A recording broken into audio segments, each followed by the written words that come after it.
Since the creation of a human being, evolution on this planet has speeded up tremendously. The human world is now transforming faster than any other system. It was glorious to watch the evolution of Gaia, of all of us, as a cosmic and sacred being, like seeing life forming inside of an egg. It was a fantastic spiritual awakening for me. Humanity is now awakening into a new consciousness about its place or role in the universe. A brilliant, golden age was revealed to me.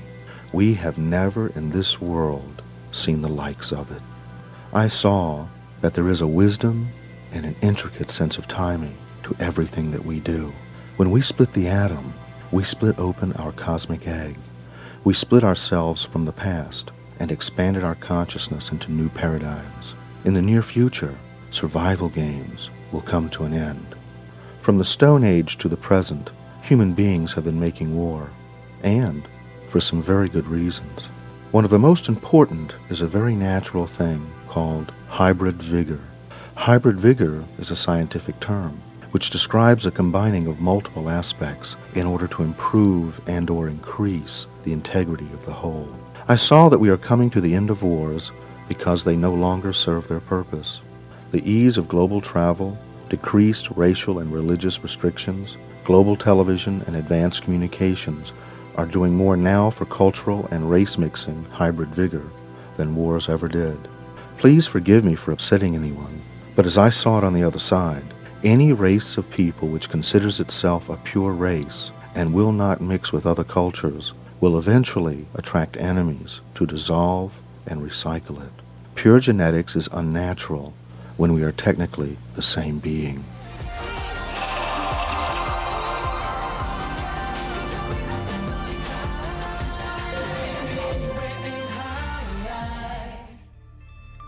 Настоящето видео е отказ от лекторията «Духът на Гея» на Мелан Томас Бенедикт, който през 1982 година умира от рак в мозъка и се връща след час и половина към живота на Земята с спомените на едно от най-проучваните близки до смъртта преживявания. Излекуван спонтанно и напълно от рака, Мелан живее и твори на планетата до 31 март 2017 година, като не спира да контактува със светлината и е наречен енциклопедия за живота от Дипак Чопра.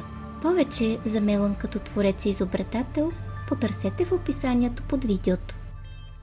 If you're not into the whole system's perspective, it's like all of us are looking at a beautiful painting, 1 inch at a time. You see? From our dogma, our upbringing, our religions, our perspectives, our hang-ups, our beliefs, our disbeliefs, we're all looking at the whole system, 1 inch at a time. And so some parts of the system we don't understand.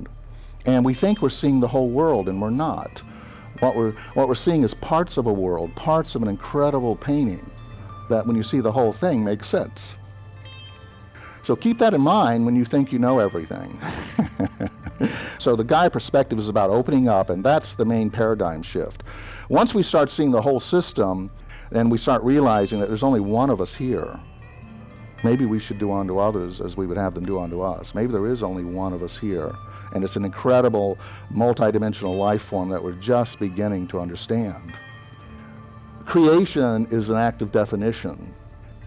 The universe is always exploring what it is, infinitely. So creation is an act of definition, and you'll get to a certain point where you can be reflective about it and look back and kind of figure out it's made of atoms, and there were stars before stars, and elements before elements.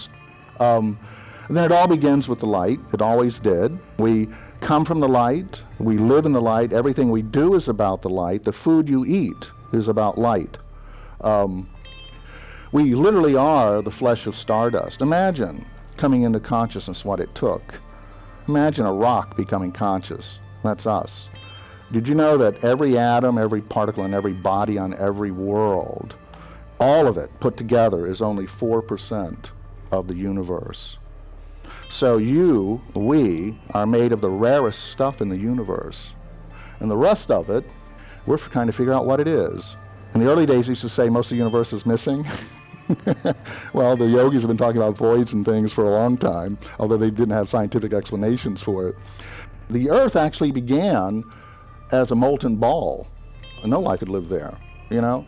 And what's interesting is the minute the Earth started cooling down, it started forming water. We're very lucky to be that kind of a planet that had lots of water. Most water in the universe is molecular because rocks are full of water. Did you know that?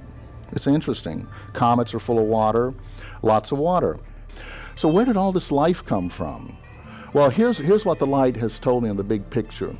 And we know it from scientific studies, is that life started quite early. The Earth may be 4.5 billion years old, but life goes back 3.7. That's pretty quick. And it looks like, from all the records in geology and everything, is that the minute the Earth cooled down just enough for life to form, she got pregnant. It's like a young girl becoming fertile. And you can imagine the Earth is an ovary, and these comets coming in as the sperm, impregnating the ovary. So if you think you're from another solar system, you probably are. Every atom in your body is. So there is some truth to that too. So the Earth got pregnant immediately, and the first life forms that we know about were these green algae. And green algae are still with us today. And they're still here. They didn't go away. So the universe has thrown everything it can at this planet over history. Everything has been thrown at us, and we're still here evolving. Interesting, isn't it? 650 million years ago, for example, the whole Earth froze completely over, called Snowball Earth. And that's because we were at a very odd orbit with the sun. And it won't happen again as long as we're on this planet, so don't worry. But it will happen again at some point, but not while we're here. So the whole Earth froze up, and it killed all life on Earth that was happening at the time, except these guys at the bottom of the ocean. And life was forming around those volcanic black smokers at the bottom of the ocean. And what saved the Earth was pollution. The volcanoes. There's many volcanoes under the ocean, many volcanoes broke through and created a super greenhouse effect that saved the Earth. And all life came back. So a little paradigm shift on pollution there. And I can't imagine why people think that humans are going to destroy this planet. We may hurt ourselves, and the Earth will try to start over, but life goes on, with or without us. So we should cherish what we have and be good stewards, of course. Yeah, we've been hit by giant comets that have caused great extinctions. Everything has hit this Earth. There has been radiation belts, all sorts of things through history that we can measure. And each time there's been great extinctions. We're not due for any of that anytime soon, by the way. I've checked on it. That's one of my big questions. So don't worry. No rush. But it's funny that we can measure these things, and the great mysteries about how these extinctions happen, the great mysteries of the dinosaur, which has recently just been solved, what really killed the dinosaurs, and it was a horrible, horrible death. It was horrible. It's terrible. So they finally figured out what it was. Okay. I'm joking. And so the Earth is regenerated every time there's been any extinctions with more life.